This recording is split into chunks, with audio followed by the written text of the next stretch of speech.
It was during his first overseas tour as president to the Muslim country of Turkey that Barack Obama said the United States is not and will never be at war with Islam.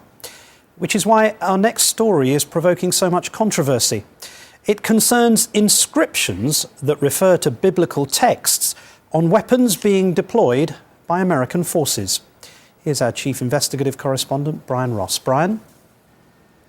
Martin, to prevent the suspicion, the United States is conducting a Christian crusade against Muslims. Members of the U.S. military in Iraq and Afghanistan are strictly prohibited from proselytizing, promoting any religion, faith, or practice. It's called General Order Number 1. But apparently, one of the Pentagon's big suppliers never got the memo.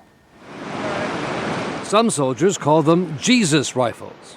That's because the sights on their guns, including this one used to train soldiers in Iraq, contain a secret coded reference to New Testament passages about Jesus Christ.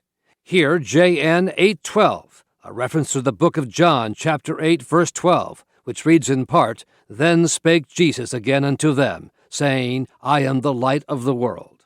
They know it's wrong, and it's not just wrong, it's an outrage. Michael Weinstein runs the Military Religious Freedom Foundation, which claims thousands of members in the U.S. military who he says are endangered by the secret Bible codes. It is a big deal. We've had many soldiers reach out to us. Some are oblivious, but many others, and the thousands are well aware that it's there. They've described it as a sick and a very scary joke, and that it allows the Mujahideen, the Taliban, Al-Qaeda, the insurrectionists, and jihadists to be claiming that they're being shot by Jesus rifles. Other sites have references to the New Testament books of Matthew, Revelation, and Corinthians, such as this scope used by Special Forces, encoded with another reference to a verse about the glory of God in the face of Jesus Christ. The rifle sights are produced by the Trijicon company of Wixom, Michigan, which has almost $1 billion in Pentagon contracts. A company spokesman says its founder, Glenn Bindon, a devout Christian, began the practice years ago, and it has continued since Bindon's death in 2003. The Trijicon spokesman said there was nothing wrong or illegal about adding the biblical references to the military sites. Well, that's fine, but I find something wrong with it, and I think our government should find something wrong with it. Retired Major General William Nash commanded the 1st Brigade of the 3rd Armored Division during Desert Storm in Iraq. He is now an ABC News consultant. There's a lot of organizations that provide Bibles to soldiers and Torah and and even copies of the Quran are given out to our soldiers.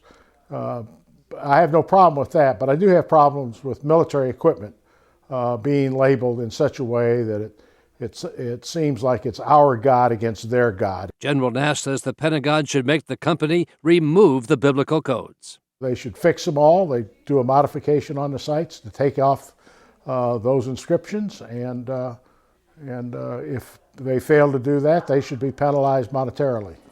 At the Pentagon, the Army and the Marines told ABC News they were unaware of the biblical codes until we contacted them. One of the really cool things that I like about this site. But on gun enthusiast and military websites, the presence of the New Testament references seem well known.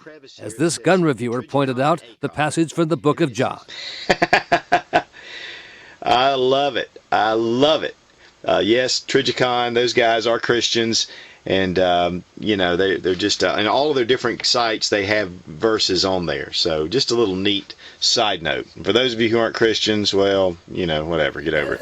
All right. So anyway. We received information just very recently from one of our clients indicating that the rifle was referred to as the spiritually transformed firearm of Jesus Christ. Even with the general order against religious proselytizing, the biblical references on the rifle sights is only the latest example of a clash in the U.S. military over Christian symbols and preaching in Iraq and Afghanistan.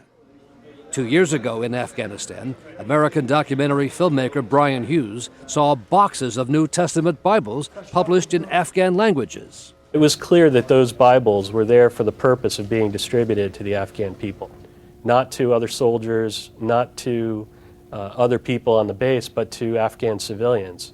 So it was clear that they were prepared to operate outside the boundaries of General Order Number 1. Filmmaker Hughes recorded U.S. Army Chaplain Gary Hensley in a provocative sermon at Bagram Air Base. You know, the Special Forces guys, they hunt men, basically. We do the same thing as Christians. We hunt people for Jesus. We do. We hunt them down. Get the hound of heaven after them. So we get them in the kingdom. Right? That's what we do. That's our business. Now the tiny biblical codes on the U.S. military rifle sights used by the Army and the Marines, as tiny as they are, seem certain to raise the issues again. We're training the Iraqis and the Afghans, the members of the military, on these very same weapons. They're training on weapons with biblical references from the New Testament on there. It's unbelievable. This is how we're going to win friends. It's not known precisely how many of the rifle sights with the secret Bible codes are now in use by the military.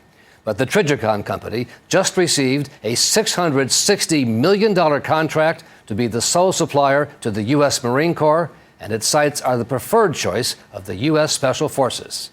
As of tonight, the military was still trying to figure out what, if anything, it plans to do about that.